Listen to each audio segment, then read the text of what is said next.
오늘 저는 여러분들과 함께 믿음의 힘이라는 말씀의 제목으로 하나님 말씀 증거하도록 하겠습니다. 마가복음 2장은 한 중풍병자에 대한 이야기로 시작이 됩니다. 이 말씀은 우리에게 믿음이 얼마나 중요한지를 일깨워주는 말씀이라는 것이죠. 앞서 1장에서 예수님은 수많은 병자들을 고치시고 귀신 들린 사람들을 고쳐주셨습니다. 마가복음 1장 34절 말씀 보게 되면 예수께서 각종 병이 든 많은 사람을 고치시며 많은 귀신을 내쫓으시되 귀신이 자기를 알므로 그 말하는 것을 허락하지 아니하셨다고 그랬습니다. 여러분, 예수님께서는요 이렇게 많은 사람들을 고치시고 귀신을 내쫓으시는 사역을 하셨다는 것이죠. 또 39절 말씀 보게 되면 이에 온 갈릴리에 다니시며 그들이 여러 회당에 전도하시고 또 귀신들을 내쫓으시니라. 예수님은 이렇게 귀신 들린 자들을 또한 내쫓으시고 또 40절에서 42절 말씀 보게 되면 나병 환자 또한 고치게 되는 것을 우리가 보게 된다는 것입니다. 이렇게 1장부터 예수님은요 숨가쁘게 병자들을 고치시고 귀신을 내쫓으시는 그런 사역을 하셨다는 것입니다. 우리가 여기서 한 가지를 발견하게 됩니다. 예수님은 병든 자를 불쌍히 여기신다는 거예요. 귀신에 붙잡힌 자를 주님은 불쌍히 여기시고 또 나병 환자처럼 유출병으로 사람에게 외면받고 사람을 만날 수도 없는 그러한 사람들을 주님은 다가가셔서 그들을 긍휼히 여겨주시고 고쳐주시고자 하시는 그러한 예수님의 모습을 우리는 보게 되는 것입니다. 주님은 우리의 고통을 외면하시는 분이 아니십니다. 어떻게든 고쳐주시고자 하시고 우리를 붙잡힘 속에서 자유케 하기를 원하시는 것을 여러분 믿으시기를 바랍니다. 저는 오늘 여러분들이 이런 주님의 은혜를 모두가 다 받아 누릴 수 있기를 주님의 이름으로 축복합니다. 또 한 가지 예수님의 치유 사역을 통해서 우리가 발견할 수 있는 것은 귀신에 붙잡힌 사람들이 참 너무나 많다는 거예요. 한편으로는 예수님의 사역을 방해하는 세력으로도 볼 수 있습니다. 예수님의 말씀 전하게 되면 귀신들이 갑자기 일어나가지고 막 설교를 방해하는 거예요. 이런 영들의 역사들이 예수님의 사역 가운데 분명히 있었다는 것이죠. 그러니까 예수님은 그런 귀신들을 누르시고 물리쳐셔야 됐다. 그래서 예수님의 공생의 사역을 시작하실 때 이 사탄과의 영적 대결에서 승리하지 않으셨다고 한다면 이 귀신을 물리칠 수가 없는 거예요. 그래서 예수님께서는 그런 귀신들을 내쫓으시고 이런 말씀 사역들을 계속 하셨다는 것이죠. 그래서 요한복음 10장 10절 말씀 보게 되면 도둑이 오는 것은 도둑질하고 죽이고 멸망시키려는 것뿐이요 내가 온 것은 양으로 생명을 얻게 하고 또 풍성히 얻게 하라는 것이라. 귀신이라든가 마귀라든가 이런 사탄이 하는 역할은 무엇이냐면 우리를 지난주에 말씀드렸다시피 도둑질하고 죽이고 멸망시킨다는 거예요. 그래서 내가 처음에 예수님을 믿게 될 때 이게 쉽게 믿음이 잘 세워지지가 않는 이유가 뭐냐면 그전까지는 내가 사탄의 노예로서 죄의 노예로서 있었기 때문에 이러한 하나님의 은혜의 자리로 나가는 것이 사탄이 계속해서 방해한다는 것이죠. 그래서 믿음의 1세대들이 가장 힘든 것입니다. 신앙을 갖는 것이 믿음의 1세대들이 가장 힘들어요. 왜? 이 영적인 싸움을 제압하지 않고서는요 그 가정이 믿음의 가문으로 세워질 수가 없기 때문에 그런 것이죠. 도둑질하고 죽이고 멸망시키려는 것이 사탄인데 우리가 예수 믿는 꼴을 보겠어요? 그러니까 계속해서 우리를 공격하고 한다는 것이죠. 주님은 우리를 위해서 우리를 살리시기 위해서 이 땅 가운데 오신 줄 믿습니다. 그래서 우리를 이 시간 치유하여 주시고 긍휼히 여겨 주시는 하나님의 은혜가 함께 한다는 것이죠. 이제 오늘 말씀 보게 되면 가버나움이라는 도시로 예수님이 이제 다시금 돌아가시게 됩니다. 우리가 여기서 한 가지 생각해야 될 것은 뭐냐면 예수님은요 마가복음 말씀 보게 되면 계속해서 이 세상 속으로 나오셔서 치유하여 주시고 귀신을 쫓아내시는데 그 다음에 또 어떤 일을 하시냐면 광야로 가셨다는 거예요. 세상 속에서 낮에는 이렇게 많은 사람들을 말씀을 전하시고 고치시는 사역을 했는데 그 다음에 예수님께서는 어디로 가셨냐? 한적한 곳으로 가셨다. 또 오늘 말씀 보게 되면 예수님께서 이 마가복음 1장 전에 나병 환자를 고친 다음에 수많은 사람들이 몰려들자 예수님은 그들을 멀리 하시면서 한적한 곳으로 가셔서 하나님과의 관계를 계속해서 유지해 갔다는 것이죠. 사람들을 이 군중 속에 있으면 사람들은 예수님을 메시아로 보려고 하고 그들 예수님을 인기가 너무 많으니까 그런 가운데 예수님을 두려고 했지만 예수님은 그러한 것들을 배격하시고 항상 광야로서 나가셔서 하나님과의 관계를 늘 유지했다는 것이죠. 그래서 여러분 우리의 삶이요 늘 사람들과의 관계 속에서 있는 것도 중요하지만 때로는 하나님 앞에 홀로 남아서 기도하는 자리가 필요해요. 그곳에서 내가 하나님 내 자신을 돌아보게 되고 하나님과의 관계성을 다시 한번 만들어 가는 거예요. 그래서 예수님은 광야와 그 다음에 이 도시 광야와 도시를 번갈아 가면서 왔다 갔다 하시면서 이런 사람들에게 영적인 능력도 행하시지만 하나님과의 관계 속에서 기도의 자리로 나아가셨다는 것을 우리는 먼저 확인할 수가 있습니다. 예수님의 능력은 어디에서 나오는가? 바로 기도에서 나왔다는 것이죠. 오늘 1절과 2절의 말씀을 한번 읽어주십시오. 시작. 수일 후에 예수께서 다시 가버나움에 들어가시니 집에 계시다는 소문이 들린지라 많은 사람이 모여서 문 앞까지 들어설 자리가 없게 되었는데 예수께서 그들에게 도를 말씀하셨다. 여기서 여러분 초점이 무엇이냐면, 오늘 이 말씀의 초점이 무엇이냐면 믿음이라는 거예요. 예수님은 이 사건을 통해서 우리에게 믿음을 보여주시기를 원하신다는 것입니다. 여러분, 믿음이라는 것은 과연 무엇일까요? 우리가 믿는 사람들의 믿음뿐만 아니라 이 땅에서도 믿음 없이는 살아갈 수 없는 세상이라는 거 여러분 아십니까? 우리가 여기에 있는 이유가 무엇일까요? 여기 안전하게 이렇게 있는 것이 무엇일까요? 이 예배당이 무너지지 않는다는 믿음을 가지고 여러분들 이 자리에 있는 것입니다. 여러분들이 대중교통이나 여러분들의 차를 타고 교회까지 오는 것도 믿음이 없이는 안 되죠. 내가 차를 타고 가는데 사고 날 거라는 것을 생각하고 되면 내가 운전할 수 있겠어요? 뉴질랜드에 있었을 때 오집사님이라는 분이 계셨는데 그분은 운전을 못 하셔요. 왜 못하냐니까 사고 날까 봐 운전을 못 하겠대요. 내가 사고 난다고 생각하게 되면 운전 못 하는 거예요. 그런데 하나님께서 지켜주시겠지, 이런 믿음을 가지고 이 예배당에 여러분들이 왔다라는 것이죠. 그것도 믿음이 필요하다는 것입니다. 또 여러분, 굴을 여러분 좋아하시는 분들도 계실 텐데, 제가 생각할 때요, 이 굴이라는 음식을 최초로 먹었던 사람들은 얼마나 믿음이 강력했을까 하는 생각이 들어요. 이 굴을 가만히 보게 되면 여러분 내장 같잖아요, 그죠? 내장 찌꺼기 같은데 어떻게 그 굴을 입에 넣을 수 있을까? 그거 믿음이 없이는 못 먹는 거거든요. 그런데 사실 그런 것들도 믿음을 가지고 먹는다는 것이죠. 그렇습니다, 여러분. 우리가 하나님을 믿는 믿음도 있지만 세상 사람들도 믿음으로써 살아간다는 것이죠. 오늘도 우리의 자녀들이 학교를 가게 되는데 학교에서 무슨 사고가 일어날지, 만약에 사고가 일어날 거라고 생각한다거나 자녀를 학교를 보내겠어요? 학교를 보내지 않는 것이죠. 근데 학교에 가서 안전하게 있을 거라는 생각을 가지고 우리는 학교를 보내고 또 자녀를 우리가 보낸다는 것이죠. 그래서 여러분, 사회 전반적인 시스템 자체가 여러분 믿음이 없이는 세워지지 않는 그런 사회를 우리는 살아가고 있는 것입니다. 만약에 믿음이 없는 사회라고 한다면 우리는 여러 가지로 피곤한 사회가 됐고 물질적으로도 많은 피해를 보게 될 거예요. 뭐 하나 믿을 수가 없어서 늘 그 사람의 말을 들으면 믿을 수가 없으니까 뒷조사를 하는 거예요. 저 사람 말이 진짠가? 뒷조사를 하게 되고 또 검증해야 되고 일일이 또 확인해야 되는 일들이 필요하다는 것이죠.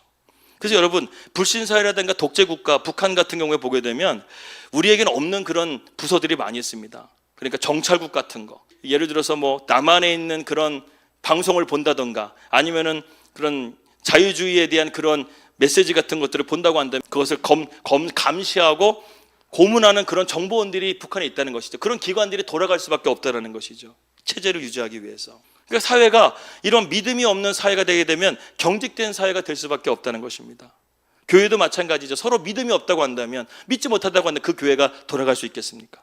반면에 신용이 있는 사회가 될 수 있다고 한다면 어마어마한 일들이 벌어진다는 것이죠. 해외 사람들 놀라는 게 뭐냐면 집 앞에 택배가 그렇게 쌓여져 있는데 그것을 아무도 안 가져가는 게 신기하다는 거예요. 아파트 앞에 막 짐이 이렇게 택배가 여러 가지가 와 있는데 저도 신기해요. 아파트 그 문 옆에 이렇게 있는데 이렇게 쌓아놨는데 그것을 안 가져가는 게 신기하다라는 거예요. 무엇입니까? 서로의 것을 건들지 않는다는 믿음이 있는 사회라는 것이죠. 여러분, 우리가 은행을 믿기 때문에 이제는 현금을 다발로 가지고 다니고 다니는 사람 없잖아요, 그죠? 보따리로, 옛날에는 막 짝으로 갖고 다니는 사람도 있었잖아요. 그런데 은행을 믿기 때문에 요즘에는 여러분 핸드폰 하나면은 그냥 모든 금융 처리가 다 가능하잖아요. 그게 뭡니까? 은행을 믿는다는 거예요. 은행을 믿지 못한다고 한다면 우리는 이러한 것들을 할 수가 없다는 것이죠. 물질 사회뿐만 아니라 이런 영적인 사회에서도 이러한 믿음이 우리에게 주는 힘이 있다는 것입니다. 여러분, 성경이라는 것은 믿음의 책이라고 해도 과언이 아닙니다. 예수님은 믿음에 대해서 놀라운 말씀을 우리에게 하셨어요.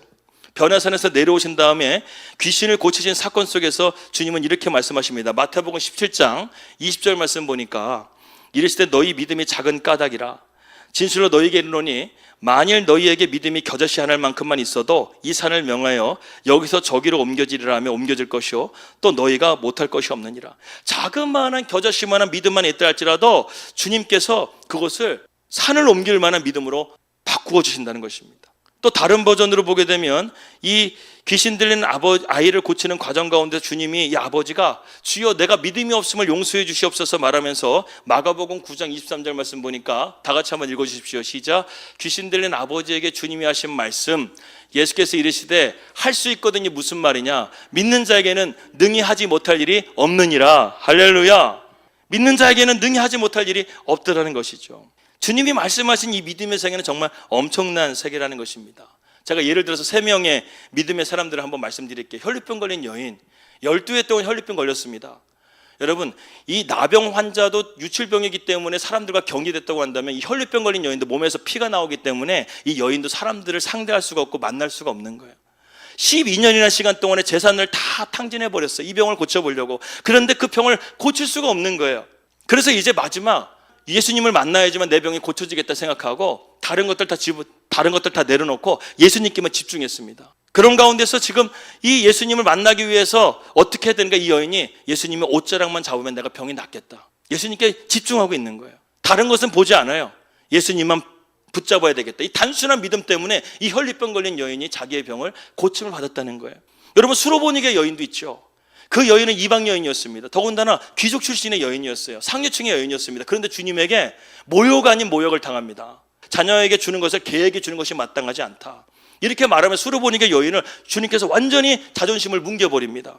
여러분, 보통 이 정도였으면, 더군다나 일반적인 사람이 말한 것이 아니라 예수님이 이 수로보니게 여인에게 이렇게 말했다고 한다면 얼마나 자존심 상하겠어요. 얼마나 속상하겠어요. 근데 이 여인은 이러한 자존심 상하는 말에 관여하지 않아요. 왜? 믿음이 있기 때문에. 믿음, 이 주님께 향한 집중적인 믿음 때문에 이 수로보니게 여인은 자기에게 자존심 상하는 말이라 할지라도 신경 쓰지 않아요. 예수님 만나야, 예수님께 응답을 받아야 내 딸의 귀신 들린 그 병을 고칠 수 있다는 거예요. 그렇게 집중했다는 거예요. 오늘날 이 교회 안에서요, 이 말 때문에 얼마나 상처받는 일들이 많은지 몰라요. 그게 뭐냐면, 이런 것들 때문에 교회가 많이 문제가 생긴다는 것은 뭐냐면, 믿음으로서 내가 나가는 것이 아니라 자꾸만 사람 중심적으로, 세상 주의, 인본주의로 자꾸만 교회가 나가는 거예요. 교회가 믿음이 충만하게 되면요, 사람들이 뭐라고 말을 해도 신경 쓰지 않아요. 주님만 붙들고 나가는 거예요.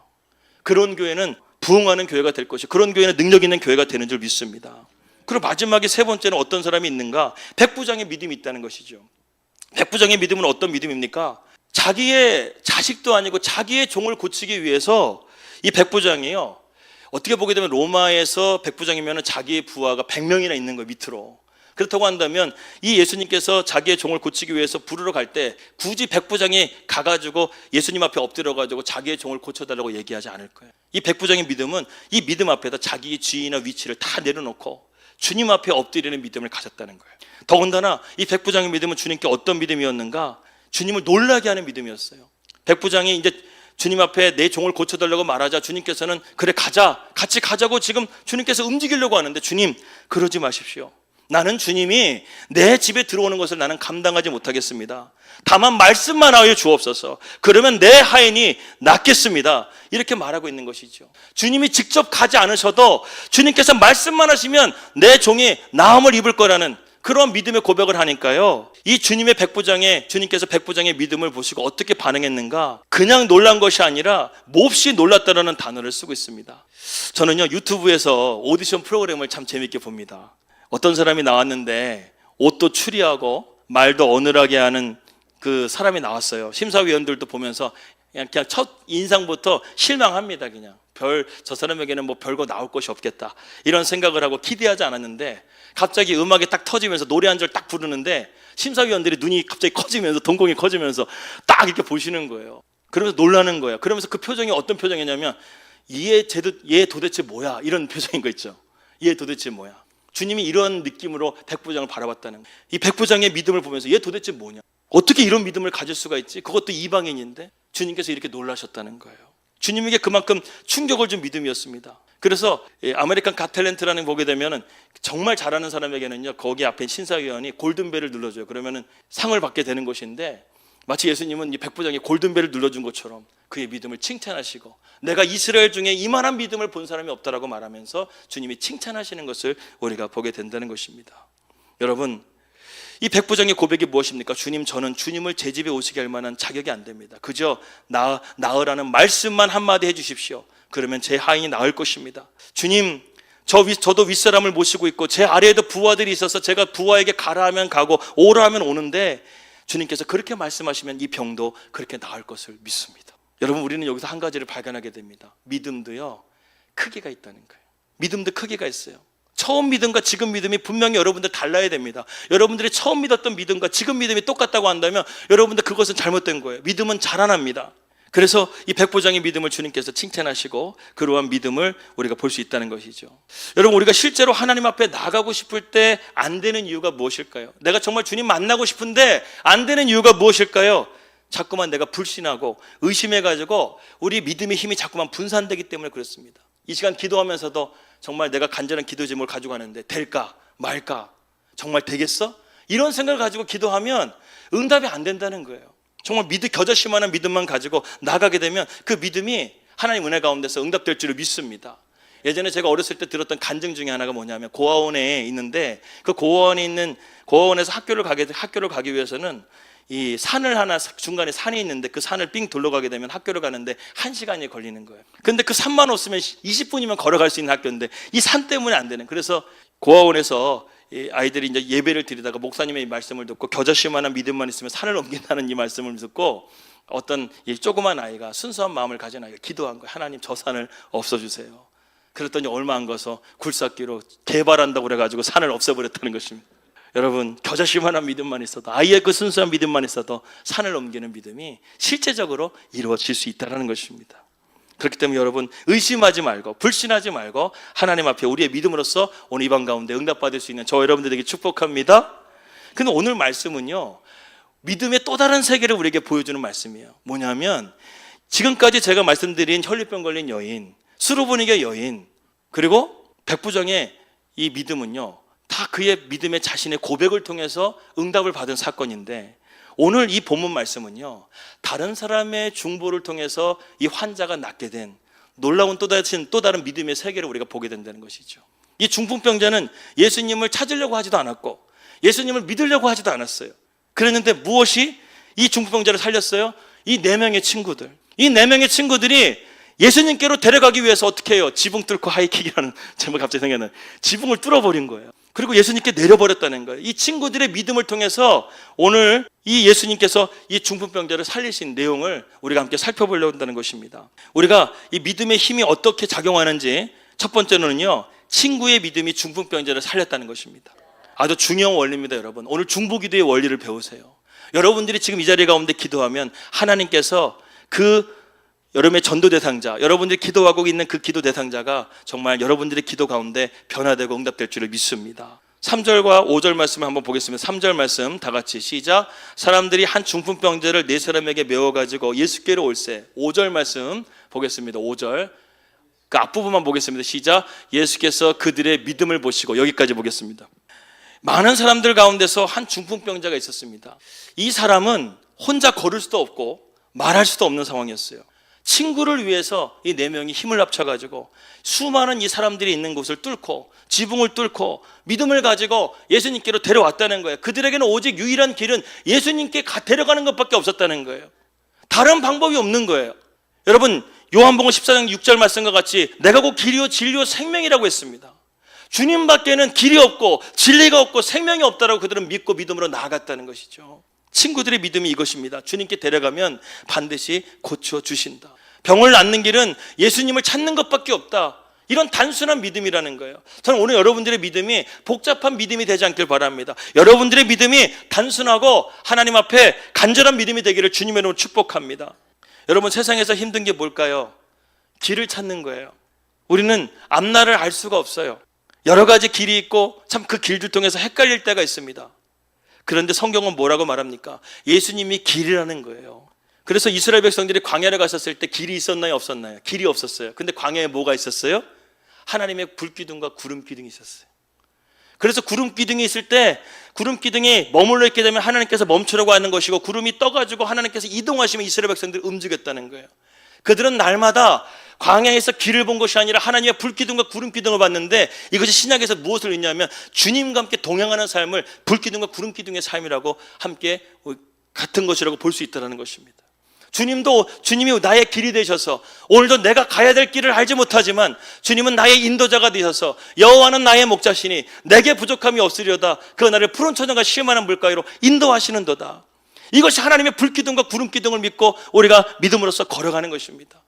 나의 앞의 길이 그의 비록 광야 가운데 보이지 않는다 할지라도 그때는 주님만 붙들면 주님이 인도해 가신다는 거예요. 요셉의 삶이 그런 구덩이에 빠졌던 인생이었지만 그 인생을 하나님께서 어떻게 하셔요? 구덩이에서 건져내셔서 애굽으로 보내셔서 감옥에 보내셔서 나중에는 애굽의 총리가 되게 하시는 것, 하나님의 은혜로 해석이 되잖아요.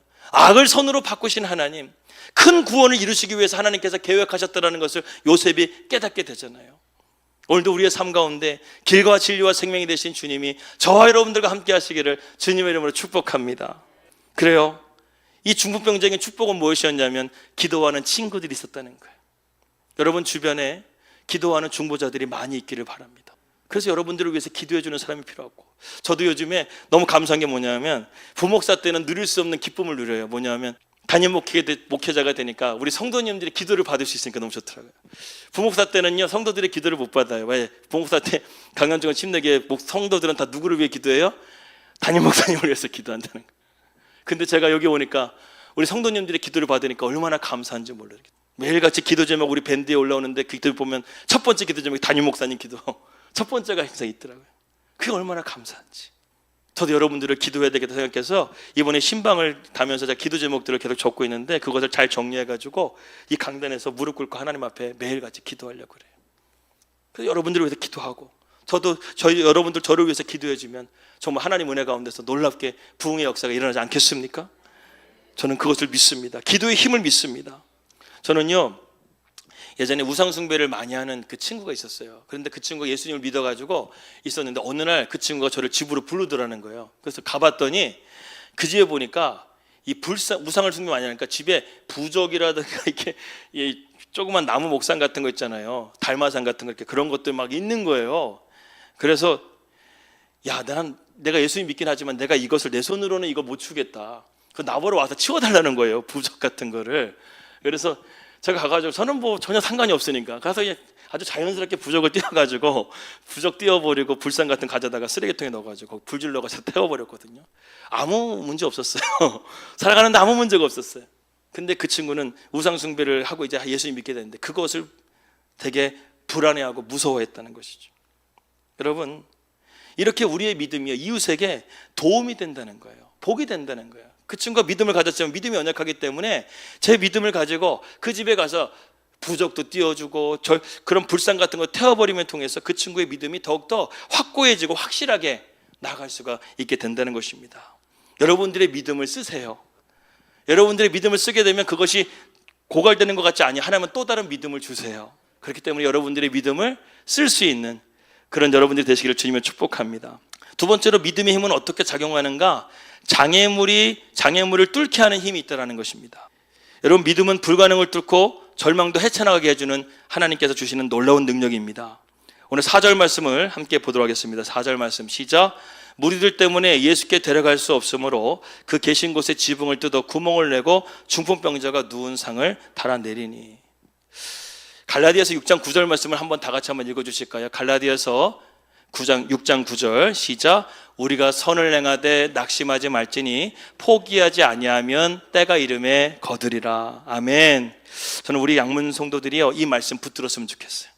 하나님의 선을 행하되 낙심하지 마세요. 포기하지 마세요. 하나님은 반드시 때가 이르게 되면 거두게 해주실 것을 믿습니다. 우리가 믿음으로 살려고 할 때요, 마귀는 우리에게 낙심을 주고 우리를 포기시키려고 합니다. 그러나 믿음을 가지고 끝까지 걸어가게 되면 우리는 반드시 열매를 맺게 된다는 것이죠. 그래서 장애물이 우리에게 새로운 길을 여는 오히려 문이 될 수가 있다는 것입니다. 예수님 당시에도 질병 가운데 저주받았던 질병이 두 가지가 있었어요. 첫 번째는 뭐냐면 문둥병입니다. 나병입니다.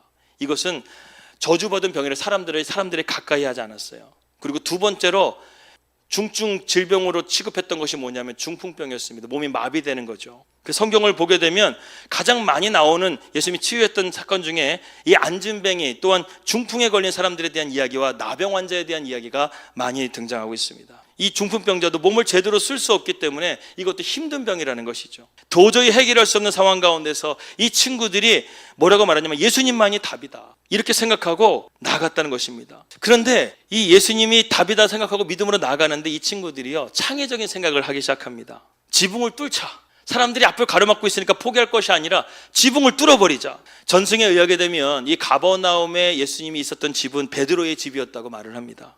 아무튼 이 상황 속에서 모두가 놀랐다는 것이죠. 예수님도 아마 말씀 전하다가 갑자기 놀라셨을 것 같아요. 그런데 놀라운 것은 뭐냐면 분명히 예수님의 말씀이 중간에 끊어졌고 남의 집의 지붕을 뚫었지만 여기서 그 누구도 이것을 나쁘게 생각하는 그런 어떤 반응이나 그런 말씀들이 없다는 거예요. 믿음을 통해서 새로운 길을 찾는 가운데서 하나님께서 이 모든 것들을 지켜주시고 보호해 주셨다는 것입니다. 저는 우리 양문교회가요, 좀 창의적인 그런 교회가 되기를 축복합니다. 홍성의 어떤 교회도 상상할 수 없는 상상 그 이상의 교회, 할렐루야, 그런 길을 닦아내고 그런 교회가 되었으면 좋겠다. 그냥 저는 갑자기 기도하다가 생각하는 것 중에 하나예요. 오늘 아침에 기도하는데 하나님 그런 감동을 주시, 감동인지 모르겠, 제 생각인지 모르겠는데 가만히 보니까 미션 학교가 없다는 생각이 들었습니다. 미션 스쿨이 없어요. 그래서 홍성에 기독교 신앙으로 기를 수 있는 그런 미션 스쿨을 우리 교회가 세우면 어떨까, 이런 생각도 갑자기 하나님께서 이렇게 주시는 거예요. 그래서 그리스도의 정신으로 믿음으로써 우리 자녀들을 키울 수 있는 그런 학교도 세우면 참 좋겠다. 수원중앙침례교회가 그렇게 해가지고 부흥했거든요. 그래서 수원중앙침례교회는 초등학교, 고등학교, 중학교, 고등학교 과정까지 교회에서 커리큘럼이 다 있는 거예요. 그렇게 해가지고 교회가 부흥을 했다는 것입니다. 여러분, 선교를 할 때도 창의적인 방법이 필요합니다. 예전에는 선교를 할 때 어떻게 선교했냐면 예배하고 기도하는 것이 선교라고 생각을 했어요. 그 땅 가서 기도하고 예배하고 오는 것이 선교라고 생각했는데 요즘에는 선교의 패러다임이 바뀌고 있습니다. 어떻게 바뀌냐? 문화 선교로 나가고 있다는 거예요. 그래서 여러분, 하나님의 은혜 가운데서요, 이 싸이의 오빤 강남스타일부터 시작해가지고 그 BTS라고 해가지고 방탄소년단, 얘네들이 워낙 지금 전 세계를 휩쓸어 가지고요, K-팝 문화가 지금 장난이 아닙니다. 이 동남아시아까지 그게 퍼쳐져 가지고요, 우리가 K-팝이라든가 그런 문화를 가지고 그들에게 접촉을 하니까요, 얼마나 아이들이 반응이 좋은지. 그래서 마을 공연에서 문화 공연을 한다고 하니까요, 제가 캄보디아에서 두 번째 선교를 갔었을 때는 첫 번째는 500명이 모였는데 두 번째 갔었을 때는 1,500명이 모인 거예요. 아이들이 그 동네, 옆 동네, 전 동네까지 해가지고 다 모여 1,500명이 모여가지고요, 그 문화 공연을 보면서 그 아이들에게 복음을 전하고 예수님을 전하는 그 기회가 열려졌다는 것이죠. 그래서 여러분, 이러한 것들을 창의적으로 생각하게 되면 하나님께서요, 우리에게 놀라운 길들이 열려질 수 있다는 것을 우리가 보게 된다는 것입니다. 그래서 여러분, 우리가 뜻이 있는 곳에 길이 있다. 예수님께 우리가 뜻을 두게 되면 예수님께서는 그 문제를 풀어갈 수 있는 길을 반드시 열어주실 것을 믿으시기를 바랍니다. 마지막 세 번째는 믿음의 힘은 무엇인가? 예수님의 치유는 전인적인 치유였다는 것이죠. 중풍병자는 치유를 받았습니다. 그런데 오늘 말씀 보게 되면 주님이 죄사함과 즉 영까지도 치유해 주시는 것을 보게 된다는 것이죠. 성경을 보게 되면 여러분, 믿음에서 믿음으로 이르게 된다, 이런 말씀이 있습니다. 로마서 1장 17절 말씀인데요, 다 같이 한번 읽겠습니다. 시작. 복음에는 하나님의 의가 나타나서 믿음으로 믿음에 이르게 하나니 기록된 바 오직 의인은 믿음으로 말미암아 살리라 라고 말씀했습니다. 여기서 앞에 믿음은요, 우리가 보게 되면 작은 믿음이라는 거예요. 우리가 처음 믿었을 때 그 믿음은 작아요. 근데 믿음에서 믿음으로 믿음에 이르게 한다, 이 두 번째 믿음은 큰 믿음을 말하는 것입니다. 작은 영광과 큰 영광이 있다는 것이죠. 생각해 보십시오. 육체의 질병을 치유받는 것이 하나님의 은혜 가운데 더 큰 걸까요? 아니면 내 영혼이 치유받는 것이 더 큰 것일까요? 예, 그렇죠. 우리의 영혼은 치유받지 못하고 회복되지 않으면 영원한 지옥에 가게 되는데, 주님께서 내 영혼을 치유해 주시고 나를 천국에 들어갈 수 있도록 나를 죄수해 주시는 것이 얼마나 큰 은혜입니까? 주님께서는 이 중풍병자에게, 믿음 없는 중풍병자죠, 친구들이 이렇게까지 하는데 이 중풍병자가 믿음의 고백 한 번 하는 게 성경에 나오지가 않아요. 그런데 이 중풍병자를 위해 주님께서 죄사함을 주시고 병든 질병을 치유해 주셨다는 거예요. 우리의 믿음이 작은 믿음에 머물지 말고 이러한 큰 믿음으로 나아갈 수 있기를 바랍니다. 우리의 육체의 질병이 치유되는 것으로 기뻐하지 말고 우리의 영혼이 주님 안에서 하나님의 자녀가 된 것에 대한 그 기쁨과 감격을 여러분 놓치지 마시기를 바라겠습니다. 우리 양문교회가 부흥이 일어났다고 해서 만족하는 것이 아니라 그 부흥을 통해서 우리가 지역사회를 섬기고 홍성 땅의 부흥을 바라볼 수 있는 그 믿음의 자리까지 더 큰 믿음으로 나아갈 수 있기를 바랍니다. 나의 믿음이 나의 믿음으로 끝나는 것이 아니라 나의 믿음이 자녀들에게 영향을 줄 수 있고 나의 남편에게 영향을 줄 수 있고 내 주변에 있는 사람들에게 영향을 줄 수 있는 그런 믿음으로 한 걸음 한 걸음 더 나아갈 수 있기를 주님의 이름으로 축복합니다. 이것이 바로 믿음으로 믿음에 이르게 되는 영적인 비밀입니다. 사랑하는 여러분, 우리가 구원받은 믿음에서 끝나지 말고 하나님 앞에 영광스러운 믿음으로 나아갈 수 있기를 주님의 이름으로 축복합니다. 5절 말씀을 보겠습니다. 5절 말씀 시작. 예수께서 그들의 믿음을 보시고 중풍병자에게 이르시되 작은 자야 내 죄사함을 받았느니라. 우리가 여기서 한 가지를 좀 생각해 봐야 되는데, 모든 것이 다 그렇진 않지만 때로는 우리의 죄가 우리의 질병과 연결이 될 수가 있다는 거예요. 우리가 사무엘하 말씀 보게 되면 다윗의 죄를 통해서 어떻게 됩니까? 밧세바와 있었던 아이가 죽어요. 그리고 암논이 죽게 되고 압살롬도 죽게 되는 그러한 불행한 일들이 계속해서 터지게 돼요. 모든 문제가 다 죄에 대한 문제는 아니지만 때로는 죄와 연결된 문제가 있을 수가 있다는 거예요. 이것을 우리가 잘 분별해야 된다는 것입니다. 이 중풍병자가 갑작스럽게 중풍병자가 된 것인지 아니면 태어날 때부터 중풍병자가 된 것인지는 몰라요. 그러나 주님께서 오늘 말씀하신 근거를 보게 되면 이 중풍병자는 죄와 연결된 중풍병에 걸렸다는 것이죠. 근데 주님께서 그 중심을 보시고 그 친구들의 믿음을 보시고 그 친구의 죄를 먼저 사해 주셨다는 거예요. 그 다음에 치유해 주셨다는 거예요. 그래서 여러분, 오늘날 교회가요, 정말 우리가 영적으로 회복되기 위해서는요, 먼저 내 질병이 치유되는 문제가 중요한 게 아니라 내 영적인 상태를 먼저 바라볼 수 있는 영적인 눈을 가져야 된다는 거예요. 분별을 가져야 된다는 거예요. 그래서 정말 내가 지금 하나님 앞에서 지금 내가 믿음으로써 온전하게 살아가고 있는가? 그래서 내가 죄가 있다고 한다면 하나님 앞에 회개하는 것이 먼저가 돼야 된다는 것이죠. 그래서 오늘날 교회를 보게 되면 회개하는 교회가 많이 없다는 것이죠. 저는 오늘 여러분들이 제일 먼저 여러분들의 마음 가운데 하나님 앞에 예배당에 왔다고 한다면 제일 먼저 우리가 어떤 기도를 드려야 되는가 답을 알려드릴게요. 하나님의 가장 기뻐하시는 게 더 나의 죄를 회개기도 먼저 본 예배당에 오자마자 회개기도 먼저 하는 거예요. 하나님, 일주일 동안 내가 하나님 가운데 떠나게 살았다고 한다면 내 죄를 용서해 주시고, 하나님, 내가 하나님 말씀에 불순종했던 모든 것들 용서해 주세요. 왜? 하나님은 이 시간 여러분들을 용서하시기 위해서 부르신 것이지 여러분들을 책망하시고 여러분들을 징계하시기 위해서 부르신 게 아니라는 거예요. 그래서 여러분, 우리가 하나님의 은혜가 가장 놀라운 것은 뭐냐면 우리의 죄를 사해 주시는 은혜가 가장 놀라운 은혜인 거예요. 내 병을 고쳐주시는 것보다 내 영혼의 죄를 사해 주심을 통해서 우리의 육신의 죄가 사해지는 것이 가장 큰 은혜인 것입니다. 그래서 여러분, 예수님이 오늘 이 죄와 또 질병을 사해 주시는 것을 통해서 우리에게 무엇을 말씀하고 있냐면, 마가복음 1장 1절 말씀 보게 되면 예수님께서 하나님의 아들이시라고 고백을 하고 있는 거예요. 우리 다 같이 한번 마가복음 1장 1절 말씀을 한번 찾아보겠습니다. 마가복음 1장 1절의 말씀을 함께 찾아보겠습니다. 다 같이 읽겠습니다. 시작. 하나님의 아들 예수 그리스도의 복음의 시작이라. 여러분, 이것이 마가복음의 문을 여는 창입니다. 마가복음의 주제예요. 예수님이 이렇게 치유하시고 귀신을 고쳐주시는 사역을 통해서 드러나게 되는 것은 뭐냐면 예수님이 하나님의 아들이시라는 거예요. 하나님의 아들이심을 증거하기 위해서. 그래서 예수님께서 지금 이 자리 가운데 마치 에피소드와 같이 사두개인들이 오늘 이 말씀 가운데 한마디 말해서 이 진상조사단이 왔습니다. 예수님이 과연 어떤 사람인가 했더니 이 갑자기 자기들이 제 율법 전문가잖아요. 율법 전문가였던 사두개인들이 와가지고 예수님이 죄를 사한다고 하니까 갑자기 이 사람들이 발끈한 거예요. 아니, 저 사람이 신성모독을 하네. 어떻게 인간이 죄를 사해? 그러자 주님께서 이들의 중심을 보시고 뭐라고 말씀하셨냐면, 내가 이거 모르는 줄 아느냐? 죄사함과 육신의 질병을 고치는 것, 내가 이것을 너희들이 보게 되면 너희들이 나에 대해서 그런 마음을 가질 거 내가 모르는 줄 아느냐? 그러나 너희들에게 나는 분명하게 말하고 싶은 게 있어. 나는 하나님의 아들이라는 거예요. 내가 죄를 사할 수 있는 것도, 병든 자를 치유하는 것도 내가 하나님의 아들이기 때문에 이것이 가능하다는 것을 말씀을 통해서 주님이 그들에게 깨우쳐 주시고자 하시는 거예요. 여러분, 믿음에서 믿음이 이르게 한다는 것은 무엇이냐면, 오늘 이처럼 우리가 말씀을 통해 처음에는 우리가 중풍병자를 고치는 것을 통해서 우리가 치유에 대한 말씀으로만 본다고 한다면 이거는 작은 믿음이에요.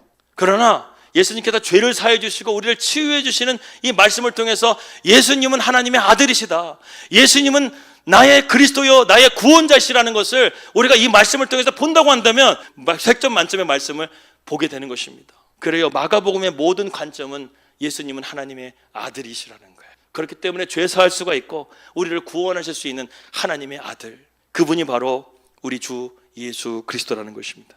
이제 말씀을 정리해 보겠습니다. 우리의 죄와 사망과 저주를 사해 주시는 분은 하나님의 아들이신 예수 그리스도밖에 없는 줄 믿습니다. 그래서 중풍병자 이 친구들은요, 단순한 믿음을 가졌어요. 예수님만이 우리 중풍병자를 고쳐줄 수 있다. 혈루병 걸린 여인이나 수로보니게 여인, 백부장의 믿음은 자기의 믿음을 통해서 이러한 하나님의 놀라운 능력을 받았지만 이 중풍병자는 믿음이 없었어요. 그런데 이 4명의 친구의 믿음을 통해서 이 친구가 구원함을 받고 병고침을 받아요. 오늘 특별히 여러분 마음 가운데 기도하고자 하는 중보자들이 있습니까? 정말 이 영혼 하나님께서 예수님을 만나야 되는데 그 예수님을 만날 수 있도록 하나님 도와주십시오, 이렇게 여러분 기도하시는 분들이 있습니까?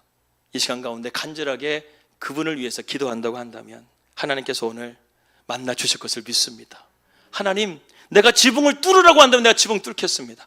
내가 하나님께서 뭐라고 하신다고 한다면 내가 그렇게 하겠습니다. 하나님, 이 영혼을 주님 제사하여 주시고 고쳐주시고 하나님께서 회복시켜 주시옵소서.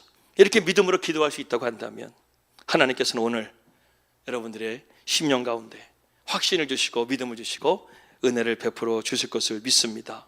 이제 이 말씀을 우리가 붙들고 오늘 이 저녁 가운데 우리가 기도하기를 원합니다. 우리의 작은 문제를 가지고 크신 하나님을 볼 수 있는 저와 여러분들이 되시기를 축복합니다. 믿음의 힘이 더욱더 강력해지길 원하고 여러분들의 믿음이 더욱더 넓어지기를 원합니다. 내 기도뿐만 아니라 다른 사람을 위해서도 기도할 수 있는 그런 여러분들 되길 바랍니다. 감사하게도요, 우리 양문교회 그 밴드에 보게 되면 우리 기도 제목이 상당히 자세하게 이렇게 되어져 있습니다. 참 중보하는 영혼들도 있고 또 선교하는 기도 제목도 있고, 그래서 이것을 한번 소책자로 만들어 가지고 정말 이 교회를 위해서 중보할 수 있는 분들에게 나눠줘서 더 많은 사람들이 이것을 놓고 기도하면 너무나 좋겠다, 이런 감동이 있더라고요. 그래서 그것을 한번 기도하고 준비하는 가운데서 우리 양문교회가 계속해서 우리 집사님들이나 우리 리더십들이 계속 기도하는 기도 제목이 있어요. 교회를 위해서 기도하는 기도 제목. 여러분들도 정말 이 기도에 동참하고 싶다고 한다면 그것을 우리가 소책자로 만들어서 여러분들과 함께 나눔을 통해서 우리가 함께 기도할 때 정말 하나님께서 합력하여 선을 이루는 놀라운 은혜가 있게 될 줄을 믿습니다.